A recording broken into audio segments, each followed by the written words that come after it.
Hello and welcome to White Centipede Noise Podcast. I'm Oscar Brummel, and today my guest is Kate DeVoe of the fantastic, irreverent, and very funny fanzine Noise Widow. If you like what I'm doing here at White Centipede Noise Podcast, please support it at patreon.com/White Centipede Noise. Your support literally makes the show possible and will continue to help it grow. As a thank you for supporting, you get access to WCN TV content, the Maniac Circle Discord server, and coming up to mark the 1-year anniversary of the podcast in October, there will be a really nice thank you gift for all Maniac Circle supporters. To find out more about everything, head over to patreon.com/White Centipede Noise now. Thank you for listening and thanks for supporting. Now on to Kate.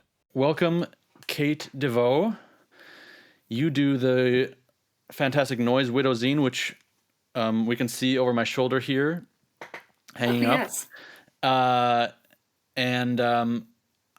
Can you tell me what exactly Noise Widow is all about? Because it's a pretty unique noise zine. Thanks. I just, before we started, like a half an hour ago, reread the first one because I was trying to remember what it was all about. There's kind of a manifesto in the beginning, right? Or not? Yeah, sort of. Just I don't know what it's like to be married to somebody who becomes obsessed with noise. And like, I think the widow part of it was sort of like, I spend so much time rambling around my house alone while Weston is like in his noise room or on tour or just has his headphones on. I just am alone so much, which I enjoy. It's fine. But I just started joking about that being like a widow thing. And yeah, just being in that world all the time, but also just like listening so much to boys talk about noise and gear and tapes and labels and just like wanting an opportunity to write jokes about them and writing them down so that I can like say whatever I want and not have to wait for an opportunity to speak. So that's been fun. So it is a zine. I mean, it's a zine that basically is your kind of jokes and take on the noise scene, right? Yeah, pretty much. And whatever Weston, you think it is too. Weston, just to be clear, for people who maybe don't know, Weston is your husband is Weston Cherkes of. He's in Form Hunter is his popular thing now with Stefan.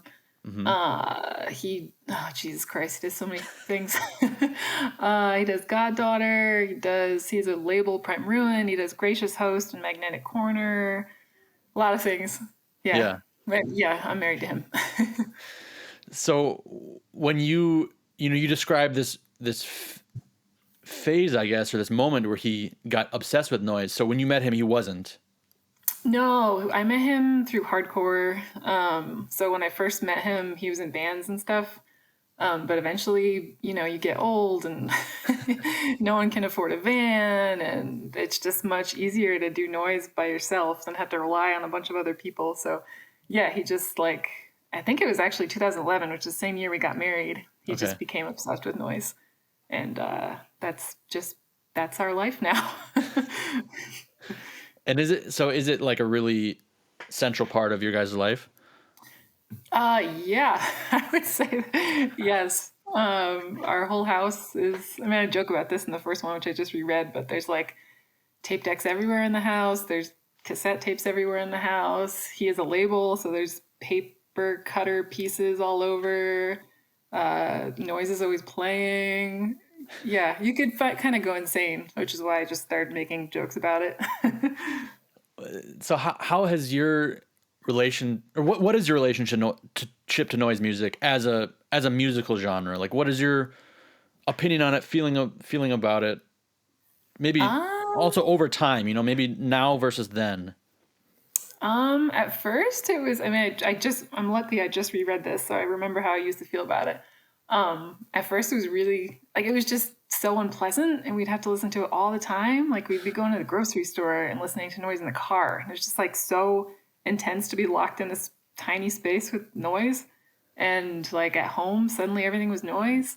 And it just at first gave me a ton of anxiety. Plus watching him play gave me a ton of anxiety because I'd always seen him like as part of a band. And so just this being like really solo thing all of a sudden was like nerve-wracking for me to witness. But I've come to really enjoy noise, especially harsh noise, and I do like tape noise, even though I feel like it's a recipe for disaster. Yeah, I really like it. Now I really like it. So you've It's become a hard to go fan. back to bands. So Sorry, you've go become a ahead. fan. It isn't like, it is something you actually enjoy despite Yeah, the jokes. yes, I do actually like noise now. And like those are my people now. Like a lot of my Yeah. he's been in it for a while, and we have a lot of friends who are into it, and a lot of our friends too who used to be in bands are noise people now. So Yeah. people I knew from before from hardcore are noise people now, because that's Yeah. just what you do when you get old, I guess. So yeah, I have come to enjoy it. That's an interesting pipeline. Were you also? Oh, you're frozen. It's okay. I think it continues on to record. Okay. Were you also a musician, or were you playing in hardcore bands, or just a fan? And do you do any noise yourself? No, no, I'm not a musician. I played trumpet when I was a kid, and I like to sing in community choirs. But no, I don't. I was never in bands. I was just a fan. Have you ever considered making noise of your own? No, we did. He and I did make this like little tiny tape together, like 10 years ago, something. And it was fun. It was just like a cathartic project to do after work. Okay. And Derek put it out for us, which is really sweet. So there is one tape floating around out there. Oh, we do. I want to do a band with Weston called Ulysses Family Band. But Okay. I don't know if we'll ever actually do it. It's just things I want to do that I don't know if we'll do. Cool. Just one sec. Something just came to the door. I have to just check what it is. Okay, sure. Thanks. Noise Widow is your take on your experience with the noise scene, noise artists, noise as a genre, but you know, it has a very specific kind of form, and how you put it all together. It's not just writings. It's, you know, can you a little bit talk about how you put these zines together and what they're kind of how they're structured? Because it's very unique. Yeah. I guess it's kind of like a collection process. Like, just go to shows, meet people, listen to what they're saying, writing some of those things down to use as quotes because I think they're funny, which comes from just People magazine. Like, I remember my grandpa would get piles of magazines from the dump, and like People and Us always had little celebrity quotes, which I loved. So just writing those down. I like games because noise is so like not fun a lot of the time. So I like to make games out of noise, and I just like playfulness. I'm a children's librarian, and I just enjoy that. What else? Yeah, I don't. People told me it's like a unique way of doing it. Like, they're not. This is gonna sound name droppy, but like when Rita was here, he's like, "This is like all you. You wrote all." I'm like, "Yeah," but I don't know how other zines are done because I don't like that many of them. Well, I mean that's a good point because you know, I always have to criticize noise a bit, and increasingly so. I kind of realize, I was bringing up this point, is that in the noise scene, there's really a certain conservatism with like how you do things. Yeah. And even just people, like, they don't say who's playing. They don't say anything. You just watch like set after set after set, and if you don't know who it is, you're like, "What the fuck was that?" I'm not gonna remember what that was or who that was. yeah, Like, so that's a good austere. example. That's a good example. Like your zine is full of, you know, different types of articles, different structures, different, you know, it's like you said, it's maybe just simply like modeled after like a People magazine. Or I'm not super familiar with punk, but if you're coming from a hardcore background, maybe that's more common in the hardcore scene, that zines have more diversity in form. Like, whereas most noise zines are kind of just question answer interview. A lot of noise zines, for example, are very standardized and not very inventive. And I guess, yeah, the criticism I guess I make of sometimes of noise is that people aren't really seems like they don't have the confidence to approach things in different ways or try different forms. You know, for a very open experimental genre of music, it's still very kind of strict, Regimented. which I don't think is bad in all sense. I think sometimes it's really good, but but yeah, I mean, so when someone comes along and does something that's different, it's sometimes like, whoa, how did you like, how could you even think of this? But so the zine, I mean, I guess I think for people who haven't seen it yet, or to just take over my perception of it, it's like full of a diversity of different bits of styles. Do you have any background in creation of zines or journalism or writing or? I like to write, and when I was younger, I always liked to do like stupid cartoons of my friends and Photoshop my friends and make people things and give them to them. But this is the first time I've tried to do a zine. And I didn't think people would read it. So I think that was part of the like freedom aspect of it. It was like, oh, well, 10 of my friends are going to read this. So I'm just going to do what I want and make it like me. And it is. But now people like it, which is nice. But yeah, I get bogged down trying to read other zines because they are like so dry and I sound like a total asshole. No. Like I don't understand other reviews because they are like, they reference so much and I've never been good at understanding like the subgenres of noise. So I just write about it in terms of like a sound experience. Mm-hmm. And I just want things to be like short and fun and move along. Yeah. That's kind of it. Sure. And I love stupid games. Tell me about the reviews that you do. Well, it takes me forever to write those. I feel like the best ones happen when Weston's just listening to noise and I walk into a room and to like get a reaction out of him, I start making commentary and if he laughs, then I write it down. But yeah, we listen to tapes all the time in the house. And when there's one that I actually have a reaction to, then I just write about it. But I usually just as my actual experience with the sounds themselves, since I don't know a lot about like, I don't know that much about noise. So I just write what it sounds like, which kind of started with him listening to Cozy Fanny Tootie one day. And I was like, this sounds like a mouse on a trampoline, which I thought was really funny. I was like, oh, I should write reviews like that, just like what it actually sounds like to me. And I always listen to them without looking at it first, because if I know it's one of my friends, it's going to affect me too much. So yeah. I thought maybe you did a series on this or something like that, or maybe this was, but I thought somehow you were like always doing it kind of blind. Yeah, I don't look at them first. You don't know what you're listening to or who you're listening to or the cover. No. Yeah, like if he's already listening to something and I like it, I'll start writing something down about it. Or if I'm like, I need to get a few more done for this issue, he'll play me something that he thinks I will like or at least have a response to, which I guess can be kind of limiting because it's like mostly Weston's collection. But people don't send me things to review, which is kind of nice, I guess. Why is that nice? Well, I was talking to Stefan about this because, people ask him to do reviews all the time, I guess. And he'll say like, no, this is a fanzine. I don't want to be beholden to anybody. So I guess it's good to not have people expect something from you, to just write what you want to. I think, yeah, maybe, but I think hopefully people listening to this will send you some stuff for review. I think you don't have to review it, but I think that's a good. That'll broaden new stuff in the house. Yeah. What's that? To get some new stuff in the house. Yeah. Yeah, and that'll broaden that'll broaden it even further.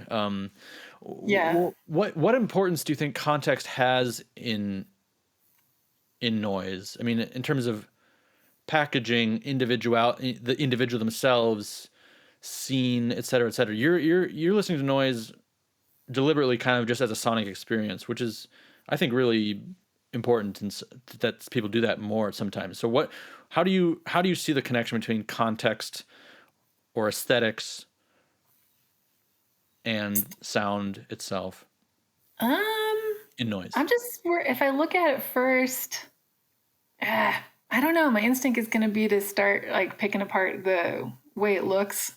Well, actually, I just learned a lesson about why context could be important, and this too might. So Weston did a last minute show for Aaron Dillaway over the weekend, so he was at our house, and I was teasing him about one of his tapes, something about a foxhole, and it goes. Yeah.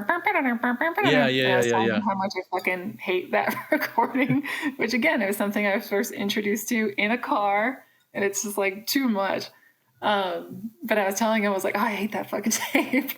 And he's like, well, no, I was making fun of Dom or whoever put it out for all his like military stuff. And I'm like, oh, now I like the tape. Yeah.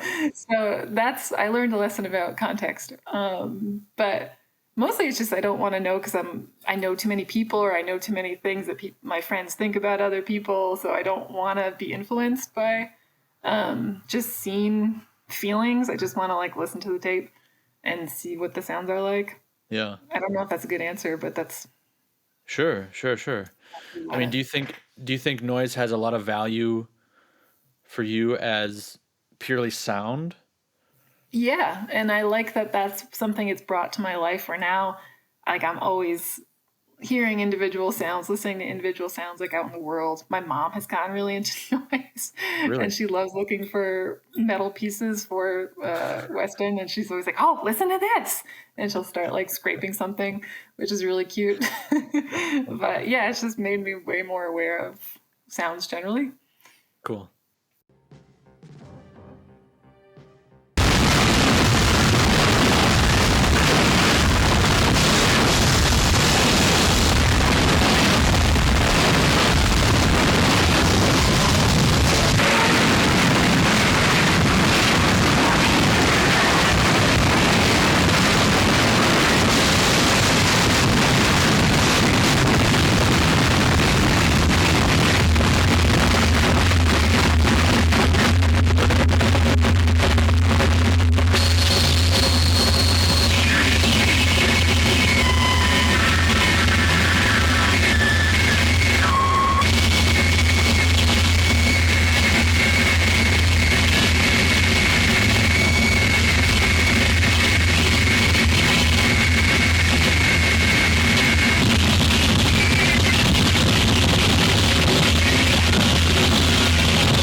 This episode of White Centipede Noise Podcast is brought to you by Front Range Noise Fest. Front Range Noise Fest is a 3-day event taking place in Denver, Colorado, October 28th through the 30th.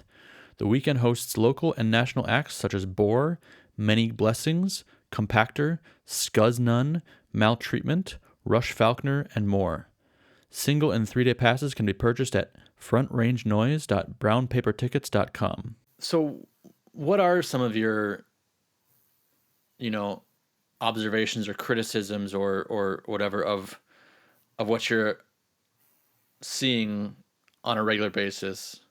What is it? I mean, I don't know what the question is exactly, but what is your take on noise? What's your take on the whole game? If we can sum it up into kind of a few points.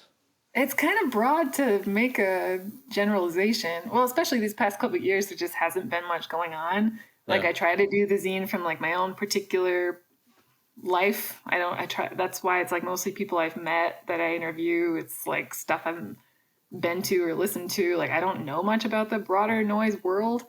And like there hasn't been a whole lot these past few years. We're just starting to get back into shows again.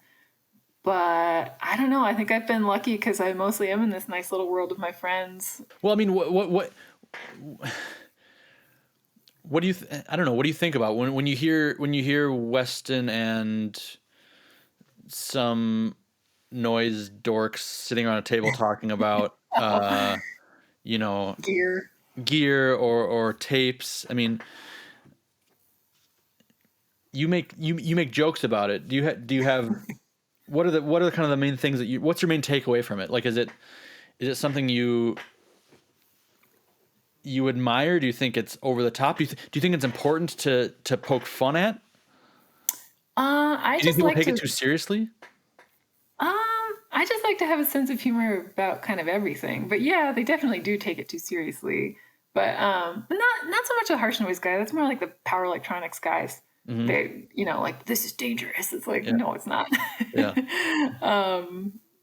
I don't know. It's the thing they love. It's just I have to make fun of it because I don't know, because it's happening so much around me and I don't know how to talk about it with them. So that's just my entry point. Is like I like gently antagonizing people, and men especially. So I don't know if that's a very insightful answer. Sure. What's I mean, you talked about you started producing it and people started liking it, what's the general kind of distribution and edition size that has gone out there? Like how many roughly and to where roughly have they gone out? Has it been like across the whole country, do you think? Or is it kind of more like localized? This last issue, the 5th one, I did like 200. I don't ask people to distro them. I just wait for them to ask me. So like you just started carrying it in Europe, which is nice, but I've sold some over there before. Taylor distros them for me, which is really nice. So his probably go kind of far and wide, but Alex takes some in Cincinnati. But yeah, it's been about 200, but now I've been doing some reprints I don't know. I just found somebody who can print it in town to make it a little easier. Cause before I was just making them upstairs in our little tiny printer, which took forever, which is why there were so few to begin with. And now that I figured out where I can actually get them printed, it's made life a little easier. What's the reaction from people been like? Do you get a lot of feedback on it? No, not really. People say they like it, but I never get any like pushback ever, which I guess is nice. No, I think people just seem to think it's fun and funny. Just, occasionally I write something really mean and I'm like, maybe I shouldn't have said that, but no one ever says anything. So I guess I'll just keep being mean once in a while. But mostly I don't hear very much about it. But that's probably par for the course. Like, I don't think, do many people get feedback about what they make? Do you get feedback? That's definitely a topic. It's like, it's rare. And usually when you feel like you've gotten a lot of feedback about something, you're like, oh, wow, everyone's really into this. It's like, if you actually counted how many people are actually taking the time to say something, it's maybe like 8. Yeah. And that's like, so yeah, that's kind of normal. I think that's one frustrating thing. I think sometimes about releasing things or about like doing anything in this. Sometimes you feel like you're doing it in a vacuum. Yes. Yeah. But I guess there's some freedom in that too, because I'll just keep making what I want to make and making sure it feels like me. And but I do like hearing from other wives, like Jim Deterge's wife, Justine. She really likes it. I was like, yes. Yeah. Those are the responses that mean something to me. Yeah. I wanted to ask you, have you bonded with other noise wives over it? Over the zine, a little like hearing a little bit from Justine was great. Not too much. My closest widow contact is Lee, Stefan's wife. And that's just like perfect to have someone who like exactly gets it. Yeah. Because so many of my norm friends, it's like a huge part of my life that they don't even know what cassette is. When I say like, oh, Weston's label, they're like a label maker. Yeah. I'm like, fucking forget it. So having Lee around is just like the best. Do you feel like it's, going back to the widow, you describe it as, you're left alone and stuff like that. Do you feel like it's like a coping mechanism or something like that? Or is it? I don't know. Maybe. It's like, you can't, you have a lot of, sorry, I need to start over. That's a hard one. These are hard questions to answer. I like being married to somebody who has interests. Like, I don't think I'd want to be married to someone who didn't have a creative life, but I think it's more like the like constantly serving. Like, I'm a librarian, so it's like constant public service. I come home and I do a lot to like support noise guys and host them in my house and help Weston do shows and carry gear. So it winds up like maybe it's a little bit coping that way. But do you feel that the noise world is exclusive of women or doesn't really welcome them? No, I don't know. My part of the world is so small and everyone's been pretty nice to me. So maybe it does. I do still have really funny experiences where, like over the weekend, for example, we did that show and there's this kid who I recognized from the library. He was like a teen worker at the library. And his mind is like blown that he's seeing me at shows like this like middle-aged woman. And he's like, have you always been in this stuff? Like, this is so weird. You like this? I'm like, no, it's weird that you like this. Like, I've been here. And it's weird to get defensive over like a 20-year-old kid who's like questioning my legitimacy. Sure. I mean, it's just, there are a lot of dudes. Like, it is a lot of like dudes in circles, and you're just kind of like standing there sometimes. But Why do you think it is? I mean, most music genres are male dominated. Many are. Why do you think noise is so particularly male dominated? Um,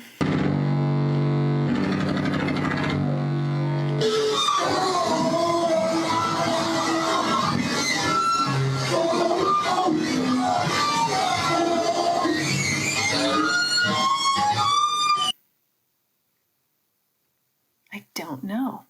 Yeah, it's the ultimate nerd music. It's very solitary. I hate gear. I can't imagine being interested in it at all. And it so And there are people who maybe are that's, mega interested in it. There are people who that's their main I know. like reason for being involved or interested. It's like that's a Right. huge fascination for a lot of people. Yeah. But You do cover a lot of female artists in the magazine, and obviously you're yeah. speaking from a female's perspective, and that is a topic. Um, do you have, from your observations, do you think that there are different ways that women approach sound as noise artists? Like, do you ever feel like, oh, this sounds like it came from a woman or has a certain female Um I element don't to know. it or anything? I mean, I think that women are better at power electronics. That's something I can say with authority. Like, they just are. I don't know why. Maybe their particular like inspiration or frustration or anger or whatever is more genuine than just like dudes trying to be scary. I don't know. I'm just kind of talking out my ass. But I don't think I would hear a sound and be like, oh, a lady made this. Yeah, I don't know. uh, I'm trying, like, I interviewed, who I interviewed, like Sparkle Bomb. I love Mm-hmm. her. I think I asked her in that interview, like, your music takes care of people, but I feel like that was a shitty thing to maybe imply, like, oh, well, women's music takes care of people. Yeah, I don't know. I don't think I'm not the person to speak on that. Okay. Yeah. So you don't have any. Um, do you do you think there should be more intentional inclusion of like conscious inclusion of women than there is? Sure. I don't know. Like, I think I'm the third woman you've talked to on this podcast. Yeah. I mean, probably. Why do you think that doesn't happen as much as it should?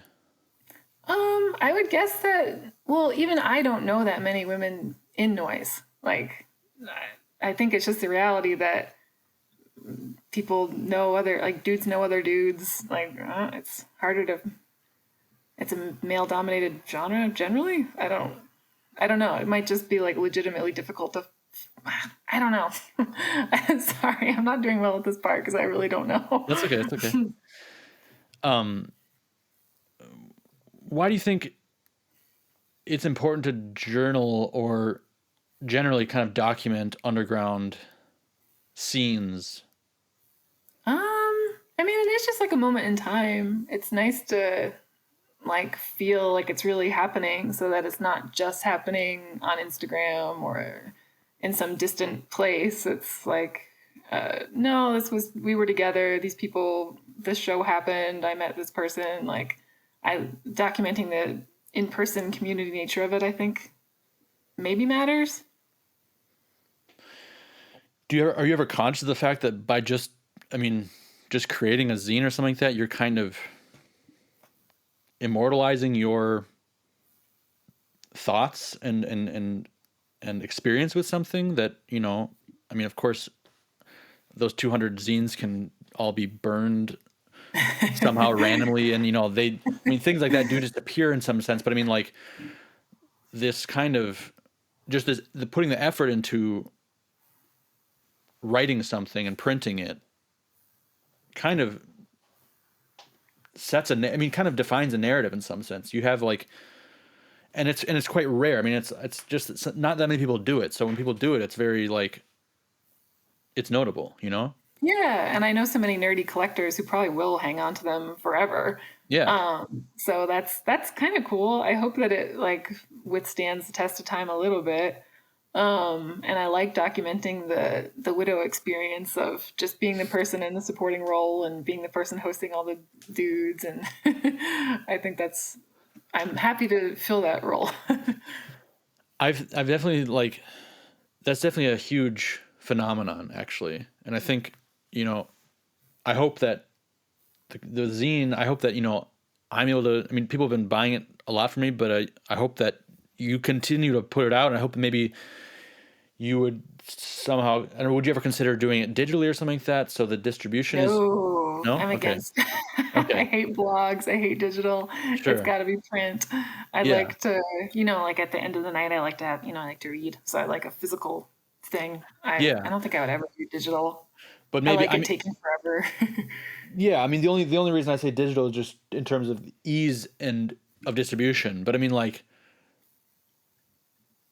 you know, could you ever see these being maybe collected in a bigger volume Um, and pressed in a bigger volume that could be distributed wider? Because I do feel like I do feel like, you know, these are very personal, just funny things, but they're so everyone everyone who reads them gets it 100%. And I can only imagine that women who read it get it even more. And it's probably just like, you know, guys who read it are just like, oh fuck, it's like right on the money.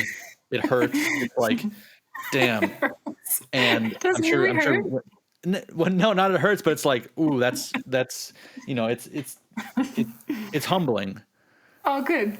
And, and, you know, I'm sure that there are many others who haven't had the chance to read it yet that I think it could be very, very both, yeah, like just simply interesting and fun, but also kind of help people like also feel included and as a part of it. Cause it's like, also this, I do really think noise is very serious. It's super serious to me, but I really like that you can also just realize, okay, nothing is that serious. You can have a laugh at it. And noise, I mean, most of the noise people that I've met are very, very laid back, nice, Yeah, pretty absolutely. normal. I mean, pretty, Yeah. very normal, actually, like shockingly normal sometimes. Yes. And that's what I like about it. Like you can say it's overly serious, but like not more than like hardcore or like, most noise guys are very humble little sweet nerds.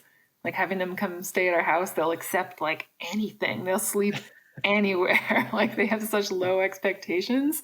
So I don't want to like pick on them too much because they're my people and I really like them. Yeah. But it's just impossible for me not to make fun of men a little bit. I have older brothers, and so I've like been. It's just kind of comes natural. Yeah. But yeah, I think speaking of like turning into something bound or whatever, Alex York had offered to do that a while ago. Maybe he still will. I wouldn't know how to do that myself, but I mean, if people like it, I'm happy. And I can, like I said, I can print them a little easier now, so maybe I'll make more copies. But yeah, I'm glad it's resonating. I'm glad it hits hits home with you as a maniac. Are there things about the noise scene that you wish were different, that really bother you? I mean, your jokes are pretty lighthearted, but are there things that Yeah. you really that you really hate or that you think are awful? Not really. I mean, I'm old, so I don't have to deal with anything I don't want to. No, I don't know. I think it's fine. Yeah, I don't care. I like having a sense of humor about noise, and there's nothing that I really hate. Like it's the stuff that I really hate is the easiest to make fun of.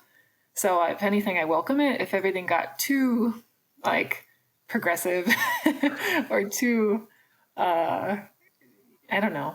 Like I just started the 6th issue right after Summer Scum 7, and everyone was just so well behaved. There's like not a whole lot to make jokes about. So the theme of this next issue is everyone's being punished for being too mature. So I'm interviewing a gore noise band to punish everybody, and I'm gonna put out a PE tape with this issue to punish everyone. Oh, cool. Yeah. That's Yeah. great. I mean, yeah. Do you ever think about that idea that some people are, are kind of disappointed with the current state of noise because they're like, it's all a bunch of safe, friendly, liberals who are, there are no psychos left in noise or whatever. But if it were actually dangerous, then like, what would that look like? Then Yeah. I don't know what that would be like. I mean, that's why I joke in the fourth one that I work at a public library, and that's a dangerous space. Like that's where, like I have to be ready to fucking administer Narcan at the drop of a hat. Like I have to stop people from masturbating on computers. Like that's Noise's life, and so I don't know how it could be more dangerous or why you'd want that. You could, it would probably just be funny and stupid and forced. Just like Yeah. That's so funny. Yeah, that's super. That's so funny. That's like real life is so much more. noise. Yeah, it's so much more I know. Noise. That's dark the and thing. That's dangerous the than Stockholm noise. syndrome aspect. Is like noise is life. No, life is noise. Like you don't Yeah, need to yeah. go to a gig to be scared.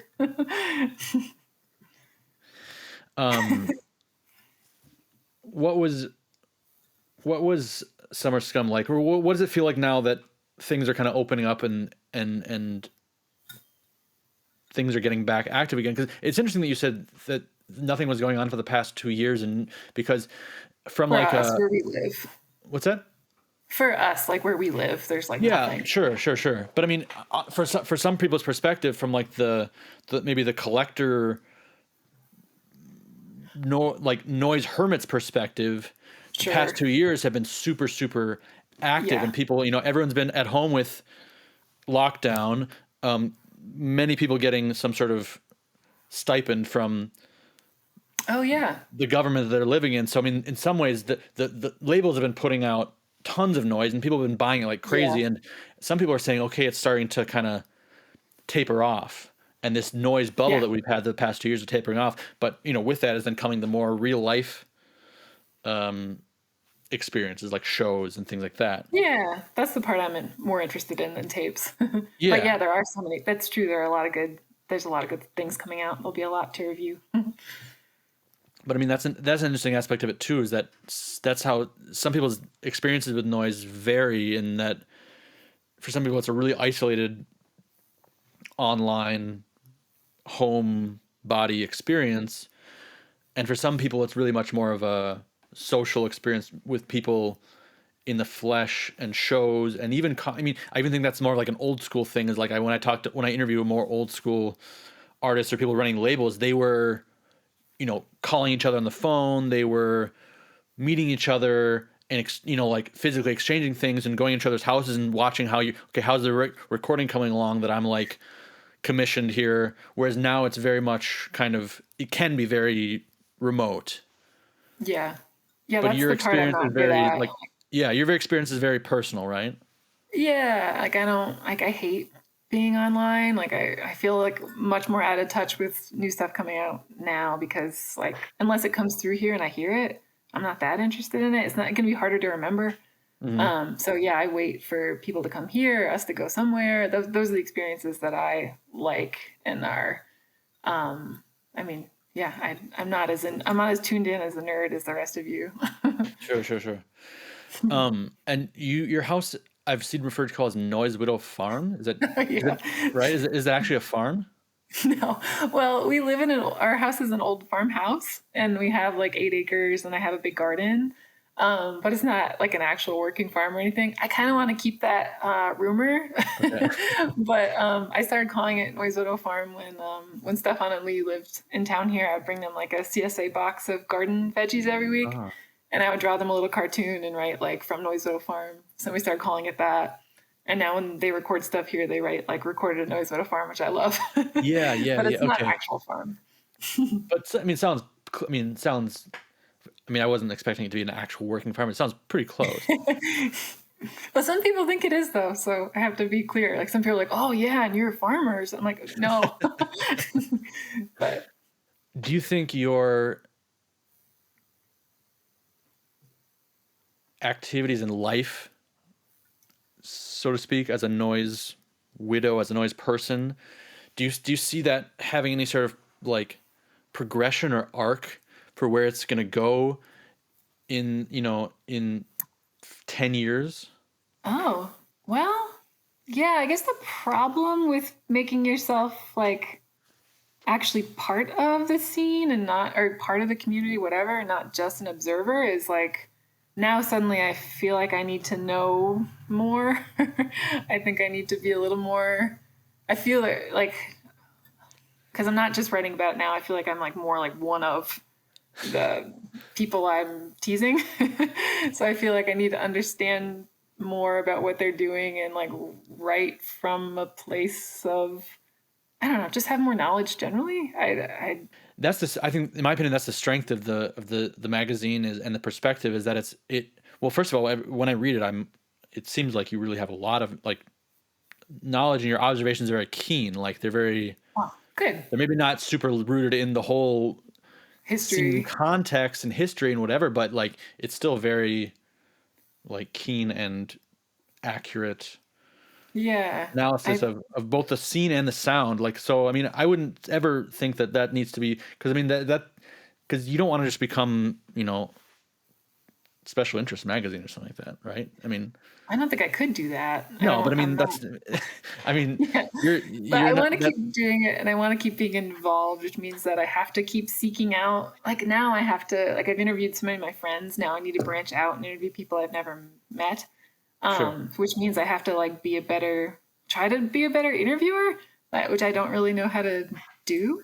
So I think that's an interesting progression, because I think that'll happen. I think that happens just like maybe naturally, because I think at some point you'll maybe realize, okay, like I've been involved in this so long, and like I've kind of like had the shock to the system of like what all this goofy shit is. Like now I get it, yeah, and like now you sort of I need to know more. you need to know more, but you'll organically process it from your knowledge point there. I don't know. I mean, it's not like I Yeah, don't think that's anyone true. needs to know more. I think That's true. And I don't want to know more because I like being able to just say whatever I want without thinking about context and history and yeah, and I mean I think that's a really important thing, is that sometimes I think context gets too put to the front of noise and yeah. scene stuff and whatever, and I think being able to kind of really look at it as music and sound without these connections. I mean, of course, there are personal connections because a lot of times it's people and stuff like that. But at the same time, being not connected to these sometimes irrelevant and superficial like aesthetics or scene dynamics is a kind of a luxury, I guess. I don't know. Yeah. And I'm obviously more interested in the social aspects of noise. Yeah. So yeah, I guess I just need to push myself a little bit here and there, but right now I'm really just needing to get going to shows again, traveling to see people again, like hopefully have more people come through here, because that's where the inspiration comes from, and it's really tough without that. So that's kind of it. That's a lucky position. I mean, that's a lucky position to have, to be in a place where you can where you get to see people a lot and have that social experience around it. I mean, I know, like, I mean, noise is a very isolated thing, and for me, it's very rare to be able to before starting the podcast, it was very rare to be able to just, hang out with noise friends, particularly living in Germany, because there's just not that many close to me. So it's like, when you have that chance, it's really, really rich. So I mean, I think that's like the rare experience, but it's really worth building upon. So I mean, I don't know. I think it's we don't have that many people like local, but yeah, you're right. We like New York City's not that far away. Western Mass is not that far away. Ohio's not that far away. So yeah, that's been good. cool. So if in your reviews and in your listening, what are 5 of your favorite noise releases of all time that you really genuinely like? I need to go back and look. I mean, I love, actually, it's one you put out, like, it was a Paranoid Time Rat Life. The CD. I've listened to, I know there's a lot of versions of it, but I love, like, I love Paranoid Time. I love Pat. I think he's really funny. Things like that are just joyful, like, and I just love it. It's so good. That's a great, that's cool that you, did you hear the bonus track?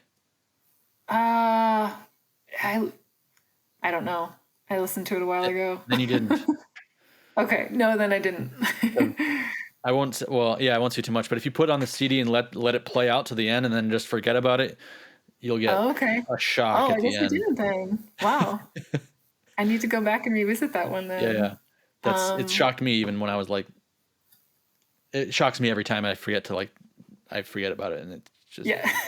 Okay, I guess I was totally missing out on that. I love that. Yeah. Check that out. I was afraid you were going to ask me something like this. I was like interviewing myself in my head because I was so nervous about this. And I was like, what if he asked me about noise? Well, I mean, I ask every person what their top 5 noise releases of all time. I have an answer. I just thought of one. I loved the last issue I did. That Jason Krumer. Damn it. What the hell is it called? Autumn in Black. Yep. I love that tape. Yeah, and I remember years ago, Peter J. Woods talking to us about it, like years and years ago when we lived in Syracuse and he came to stay with us on tour. And he was talking about listening to it in the car. And he's like, it changes you. And like 10 years later, I finally listened to it. And it does. It is like, I just loved it. I wrote in the review that I felt like a connection to Jason Krumer, like in that moment, like listening to that tape. And I just love it. And I've never met him, but it's just so good. It's definitely an important release, I think. Yeah. I don't know what else I like. The thing Weston plays a lot, and I walk into the room, and I'm like, oh, what is this? It's good. It's almost always that Matteo guy, that Italian guy. So I guess I like him a lot. Matteo Castro. Yeah. From, I think, Lettera 20. Yeah. I wind up liking a lot of those releases, but I don't know what they're called. It's just always playing in our house, and I know that I like them. Yeah. And what others? I mean, what other kind of sounds are you like? Oh, that's and maybe what are some things that when you hear them you're just like, this is stupid?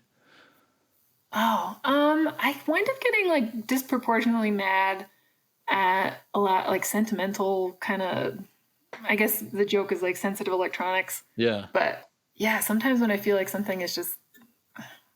That stuff tends to annoy me, but that probably says more about me than the release. Those are the reviews where I wind up being really mean, and then I read them later and I'm like, geez, it's just a tape.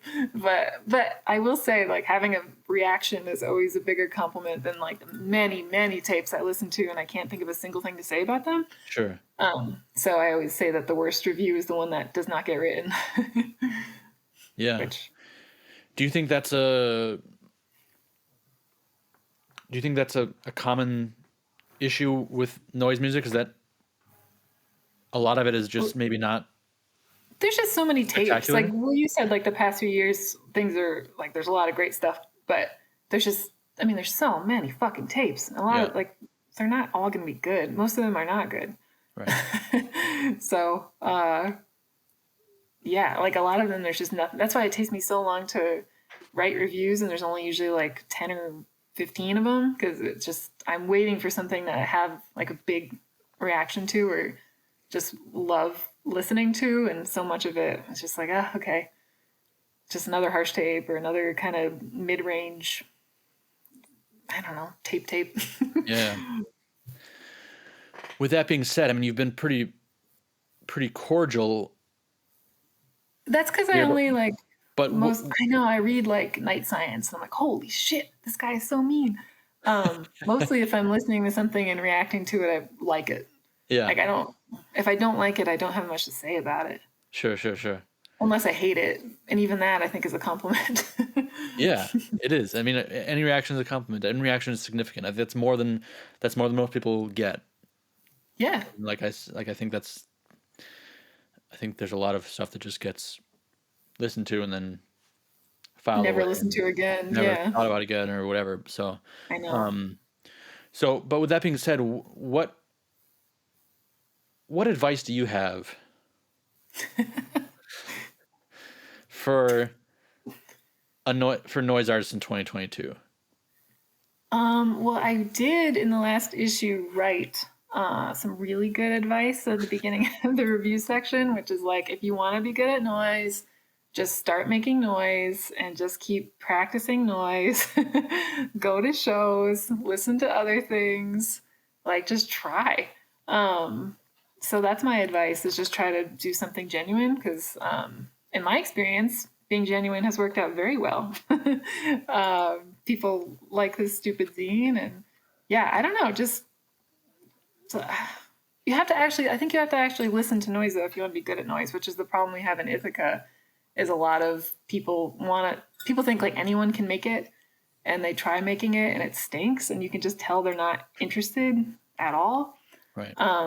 So maybe think about why you want to make it, make sure you actually want to make it, and take an interest. That's my advice. And just keep making it until it gets better. Cool. That's terrible advice. No, it's great advice. That's important to hear. That's important to hear. And the thing about not liking it yourself, you have to ask, do you really like it yourself? Do you really want to make it? Yeah. And that's super true. Yeah, and I also think just being yourself is super important, and that's something also more people should take to heart. Yeah. Noise Widow Zine is a very good example that when you're yourself and you are honest and just authentic, it works out, I think, usually works so far. out. Yeah, exactly. Yeah. At least you'll like it, which is important. Exactly. Yeah, make a thing for yourself, I suppose, and see if other people like it. And don't wear a mask. I mean, like not a COVID mask. Like in Ithaca, we always joke around that people who try to make noise also then put on like a stupid mask. And we're like, why? Why is this happening? There must be also a split, because I feel like the people who wear balaclavas, yes, are also like against, probably like in like 90% of the time, maybe against like COVID masks. Oh yeah, probably. And people who are against people who wear COVID masks are like 90% like the ones who think balaclavas are stupid. Yeah. Like, that's a fair correlation. But now balaclavas must be enough of a joke that people aren't wearing them anymore, right?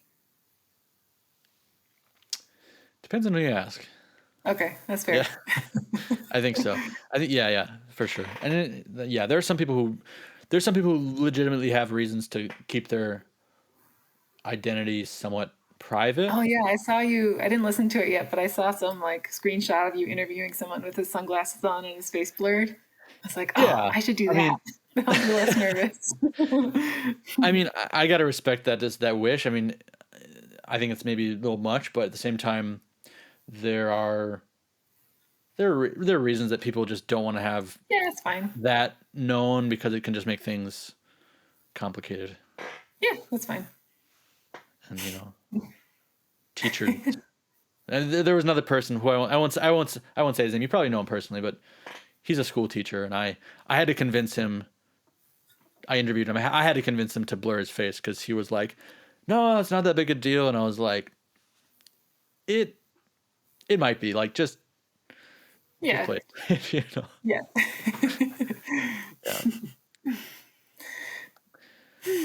All right, Kate. Well, I really appreciate it. Is there anything else you'd like to add, or anything else you can? So you have number 6 is in the works, which is good to hear. Yeah, I just started that. I have the intro part written, which is kind of the hardest part. Like once I figure that out, then I'm like, okay, I know what I'm doing.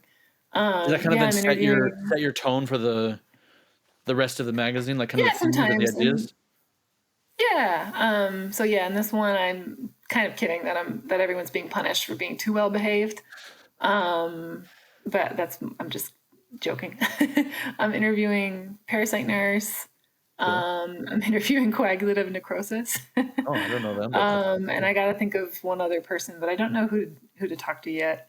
I'd like to do another noise crib, but I need to get out of town to do that. I want to go do Chris Yanko's house, but he's in Chicago, so. And I am doing a PE tape with this one, which Of your own? I'll Of your talk own? about it in case. No. So what I'd like to do is I want to have wives and widows and exes, whoever, just reading Power Electronics lyrics, and they can do it however they want. They can add their commentary, whatever, and just collect a bunch of wives reading it. But I need to find enough wives to do that. Yeah. So if you're listening to this and you're a wife and you want to be part of that, you can reach out to me. Cool. Yeah. That's cool. Yeah. Well, I appreciate it. You kind of just made me remember, like, a lot of the things you do with Noise Widow Zine are like all the kind of things that I want to do with this podcast and this platform, and that I think more people like. I love seeing that people just do, like, Noise Cribs, for example. That's like, you've been doing that for a while, but that's a great example. That's something that everyone wants to see, even if it's either from a humorous perspective or a non-humorous perspective. But just that, I think that full-on approach is very, very, very appreciated.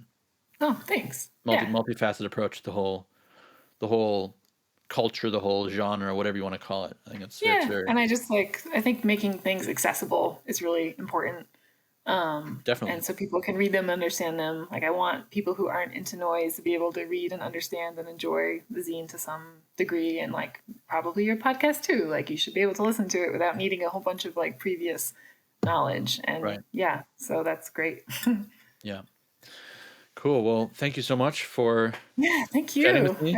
Noise Widow Zine is in stock, and hopefully you keep pressing them and pumping them out, and I will restock them when necessary, and looking forward to number 6. Yeah, thanks. And give my best to Weston. I shall. He's at work right now. Cool.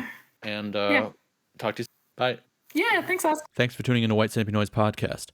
That was Kate DeVoe of Noise Widow Zine. All 5 issues of Noise Widow Zine are now in stock at whitecentipedenoise.com. Again, if you like this podcast, please consider supporting it at patreon.com/whitecentipedenoise. That support is what makes this possible and what keeps it growing. And for Patreon supporters, there's really a lot to offer. It's a thank you from me to you, but I try to make it as worth it as possible.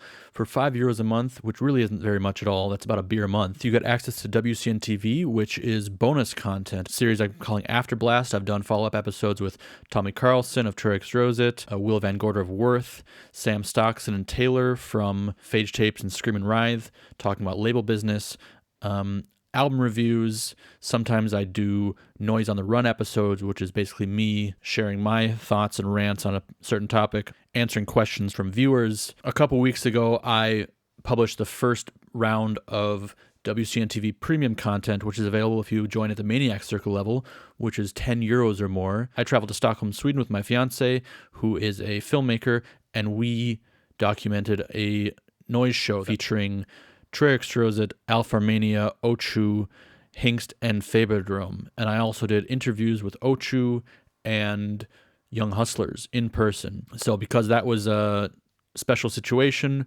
very costly to produce, it's been kind of deemed premium content, and it's available if you support the Maniac Circle level of €10 a month or more, which really isn't all that much either, I must say. For that, you get access also to the Maniac Circle Discord server, which is shaping up to be a really fun, active, intimate community to exchange on noise. I've invited all previous podcast guests, all White Centipede Noise alumni, and all Maniac Circle supporters to participate there. So there's a lot going on there, and that's a good place to dig in and get the inside scoop on things and talk with other serious noise dorks. I mentioned it in the intro, but coming up in October to mark the 1-year anniversary of the podcast, I'm going to be giving away an exclusive t-shirt design to Maniac Circle supporters.